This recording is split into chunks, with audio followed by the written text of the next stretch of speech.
Some women bring light the moment they walk into a room, others, well, the light returns the moment they walk out. Now, don't get me wrong. This isn't about bitterness, and it's not about blame. It's about clarity. Because if you've lived long enough, and I know you have, you've seen it for yourself. Not everyone who smiles at you is a friend, and not every hand you hold is meant to hold yours back. Life's too short to keep giving your time, energy, and hard-earned peace to women who drain you, confuse you, or leave you second-guessing yourself, especially the ones who hide behind charm, beauty, or those perfectly polished social graces. In today's video, we'll uncover 6 unmistakable signs of bad women.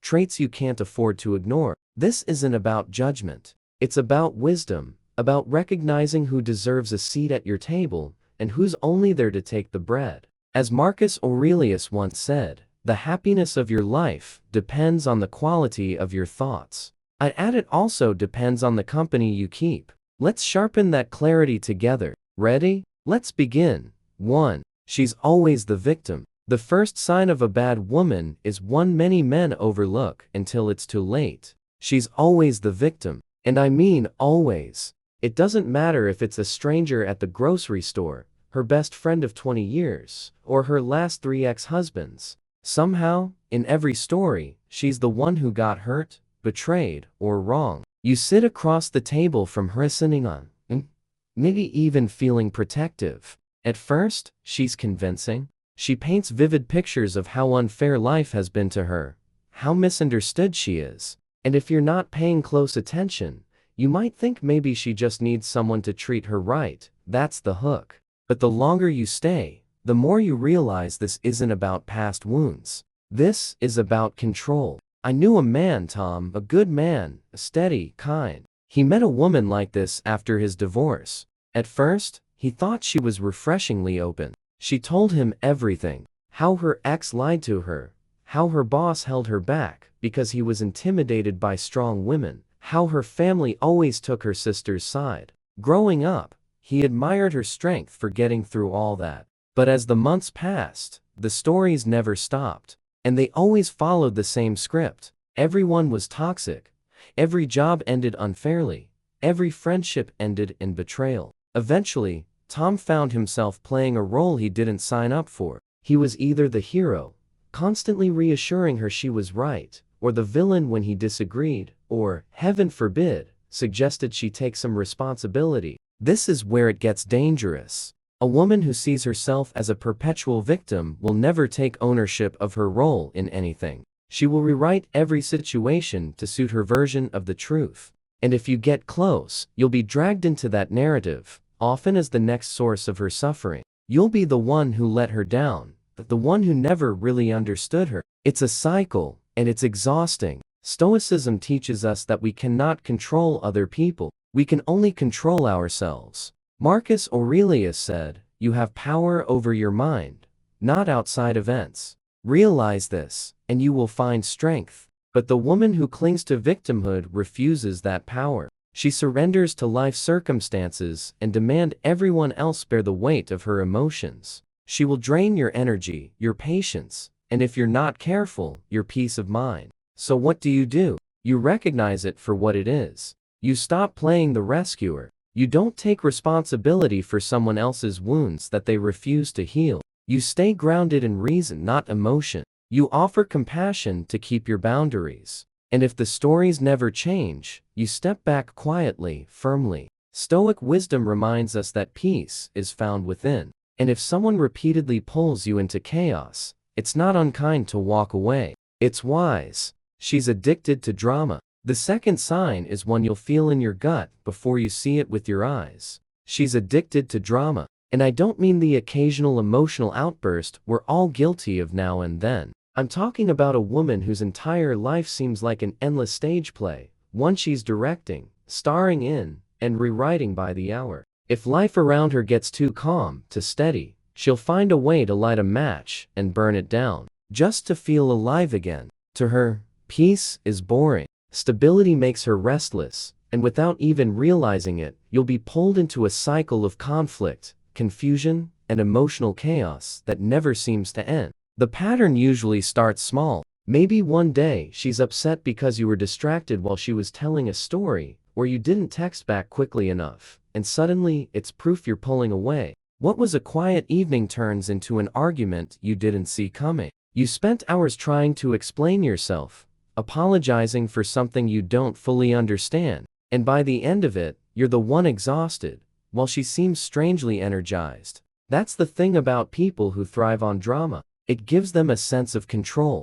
Chaos becomes their comfort zone because it keeps them at the center of attention. The world spins around their emotions, and everyone else is left trying to keep up. From a Stoic point of view, this behavior makes perfect sense when you strip it down. Seneca once wrote, "An angry man opens his mouth and shuts his eyes," and this applies here. A person addicted to drama isn't interested in truth or resolution. She's interested in the feeling of power that comes with stirring emotions, whether her own or yours. She loses sight of reason because she's blinded by impulse and emotion. She's not looking for harmony. She's looking for stimulation. And if you happen to be the nearest source of it, you'll be caught in the crossfire. The real danger for you is how easy it is to get swept up in it. You may tell yourself that you're helping, that you're calming things down, but you're not. You're playing your part in her drama, whether you mean to or not, and over time, it chips away at your peace,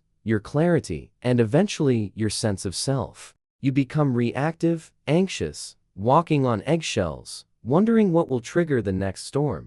And when a man loses his inner stillness, he loses his greatest power. The solution: distance. Not necessarily physical at first, but emotional. Step back. Let the waves crash without jumping in to save anything. Observe, but don't participate. As epic teachers taught, we can't control others. We can only control how we respond. And sometimes the wisest response is silence, space, and the refusal to engage in someone else's chaos. You're not obligated to be an actor in anyone's drama. Your role as a Stoic man is to remain grounded, steady, and above all, she controls through guilt. Did you know that guilt is one of the most effective tools of psychological control? Studies show it activates the same regions of the brain associated with physical pain. That's why it feels heavy. That sinking feeling in your chest, the tightness in your gut.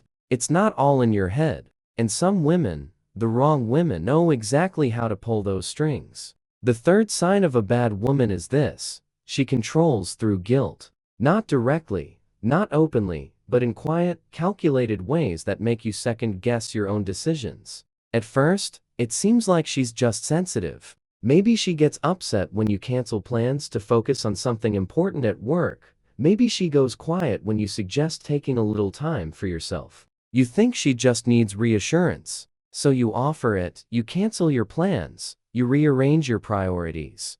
And each time you give up a small piece of yourself to avoid seeing that disappointed look in her eyes. You know, the one? It says, "I thought you were different. I thought I mattered more." She never has to say it out loud. Her silence is enough. Her sigh is enough. You start to feel like you're failing her, like no matter how hard you try, it's never quite enough. And here's the tricky part. You don't even realize it's happening until you've already crossed your own boundaries. You're no longer making decisions based on reason or values. You're reacting. You're trying to avoid the feeling of guilt that creeps in whenever you do something for yourself instead of for her. And this is how she keeps control.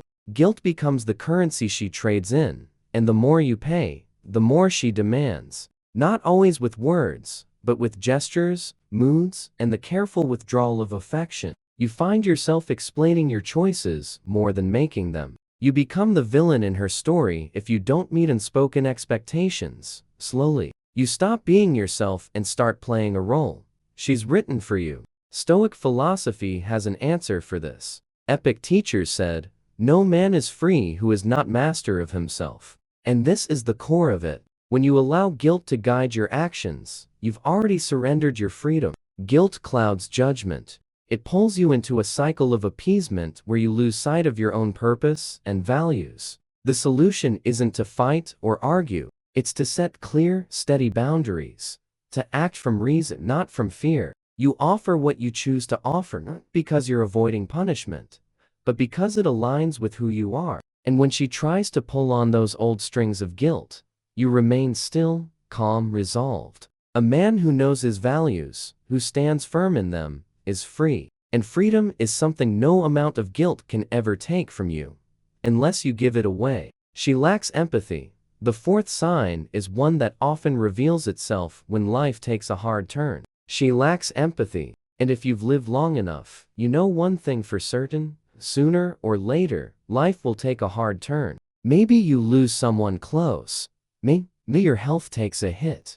Maybe business goes sideways. In those moments, we all learn who is truly in our corner. A woman who lacks empathy, she won't be there. Or if she is, it's only because she thinks she should be, not because her heart is in it. You'll notice it in small ways at first. Maybe you mention feeling worn out after a brutal week, and she glances up from her phone for half a second before steering the conversation back to something about her day, usually something trivial. Or perhaps you share something personal, something that took a bit of courage to open up about, and instead of leaning in, she brushes past it like it's just another line in a casual conversation. There's a distance there. You feel it. It's not just that she doesn't understand, she doesn't care too. A man I know, someone I respect, once told me about a woman he dated after his wife passed away. At first, she seemed supportive. But when the real weight of his grief surfaced, when he needed someone who could just sit with him in the quiet and be there, she became uncomfortable, restless, impatient. She didn't have the emotional range to meet him where he was. Instead, she changed the subject. She offered shallow reassurances, and then steered things back to herself, her plans, her problems, her life. Eventually, he realized he was lonelier with her than he was by himself. And this is where we bring in Stoic thought. Marcus Aurelius wrote, "Waste no more time arguing what a good man should be. Be one." But I'd offer this addition: waste no more time hoping someone will become something they are not. Empathy isn't something you can teach or coax out of someone. It's either there or it's not. And when it's missing, you'll feel it in your bones. An empathetic partner doesn't need to fix you. She doesn't even need to say much. But her presence, steady, calm, and sincere, reminds you that you're not alone. A woman who lacks empathy can sit right next to you, yet you'll feel miles apart. If you find yourself making excuses for why she seems distant during your hardest moments, stop. Pay attention to that feeling.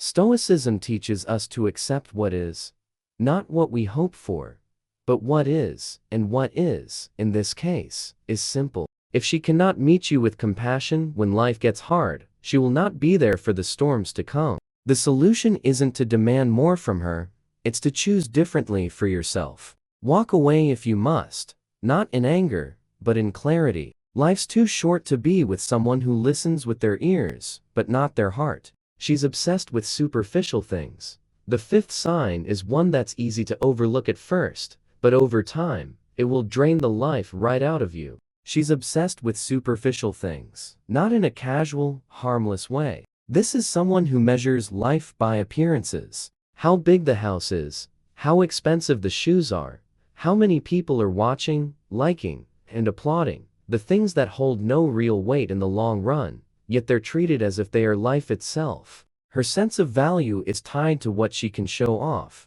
not who she truly is. You may think it's harmless. After all, what's wrong with wanting nice things?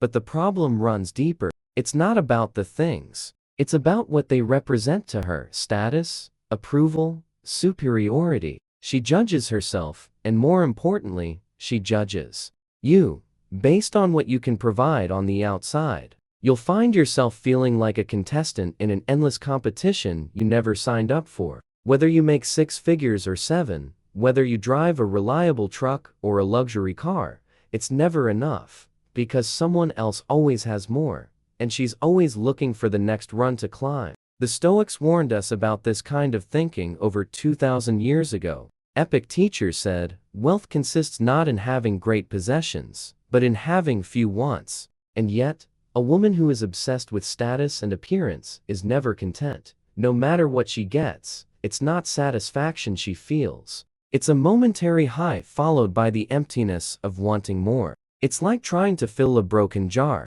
Everything you pour in, leaks right back out. She's caught in the cycle of chasing externals, and if you tie yourself to her, you'll be dragged along for the ride. But here's the truth that Stoicism teaches us. Externals are indifferent. Marcus Aurelius called them things indifferent, meaning they don't add or subtract anything to who you are as a human being. Character is what matters. Virtue, how you live your life, and what you stand for. A woman who can't see past the surface will never recognize that in you, no matter how deeply you live by those principles. Seneca said, "It is not the man who has too little, but the man who craves more, that is poor." The woman obsessed with superficial things is the poorest kind of companion, because she will never know contentment and she will never offer peace. And peace, my friend, is what a Stoic man guards above all else. If you find yourself with someone like this, someone who cares more about how things look than how things truly are,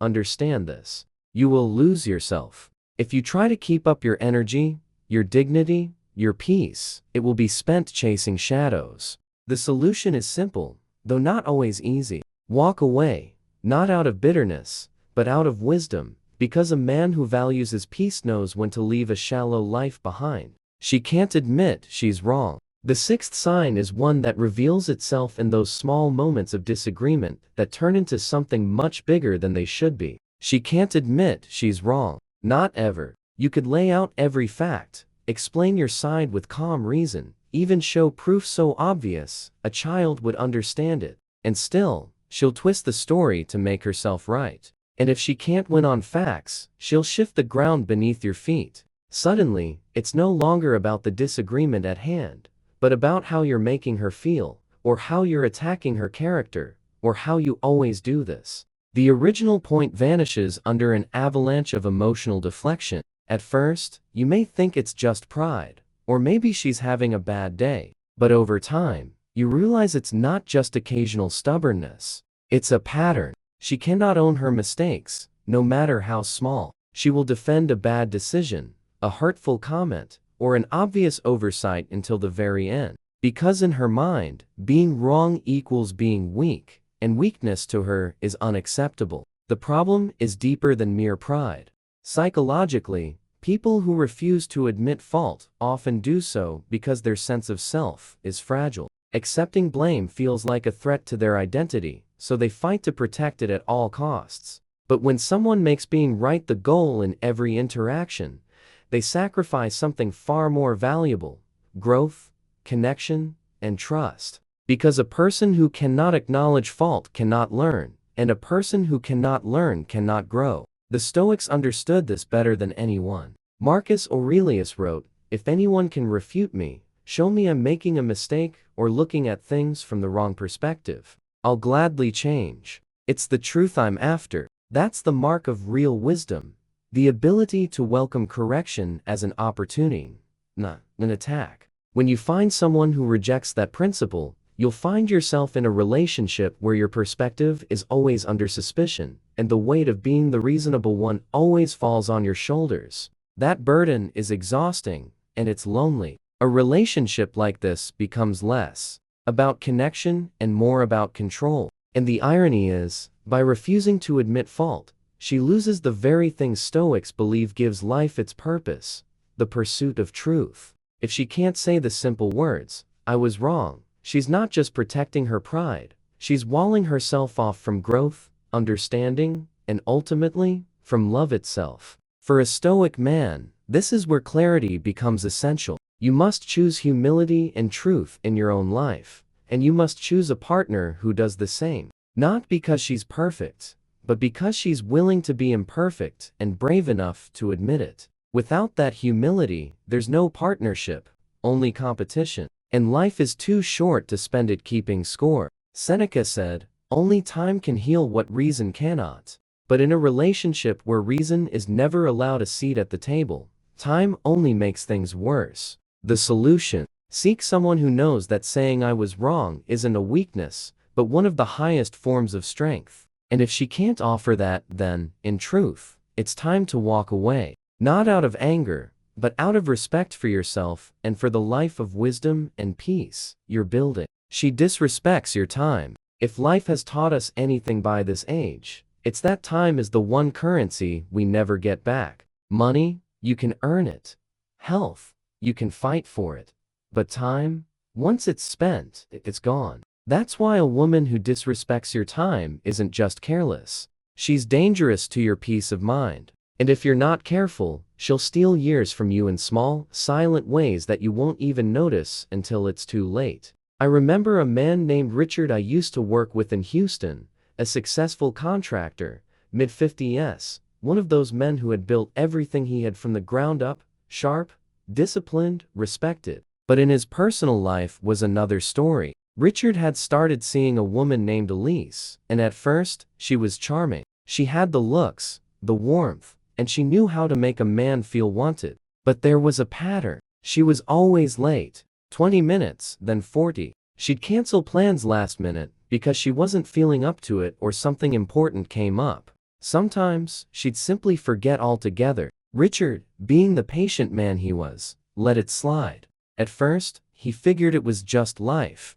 Things get busy. We all know how that is. But weeks turned into months. Richard found himself shifting his work schedule to fit hers. He waited in restaurants alone. He delayed trips and canceled fishing weekends with old friends because Elise said she really wanted to see him that day, only to bail without a second thought. I'll never forget sitting across from him one afternoon, watching him stare at his phone after she'd stood him up again. He just shook his head and said, "Man, feel like I'm always waiting." That's what happens when someone disrespects your time. They keep you waiting, not just physically, but mentally and emotionally. And if you're not careful, they'll make you believe it's normal, that you need to be more understanding, that this is just how things are now. But a Stoic man knows better. Seneca wrote, "It is not that we have a short time to live, but that we waste much of it." And that's the truth. Richard came to realize Elise wasn't busy.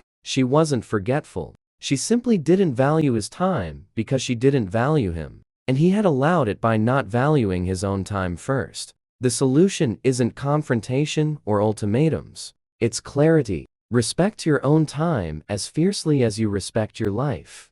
Because they are one and the same. A woman who honors you will honor your time. She will show up when she says she will. She will treat your minutes as something sacred because they are. Epic teachers asked, "How long are you going to wait before you demand the best for yourself?" Richard stopped waiting, and so should you. Time wasted is life wasted. Spend yours where it's valued. I would love to hear about your journey and triumphs. Please hit subscribe, turn on the notification bell, and leave a comment below to share your story, your successes, and even the challenges you've overcome. If you're not sure what to comment, just write "I love this" to show that you've completed this session. Your engagement helps this community grow toward wisdom and the art of turning every challenge into an opportunity. I'll leave 2 more videos here so you can continue learning and growing on your personal development journey. Thank you, and I'll see you in the next video.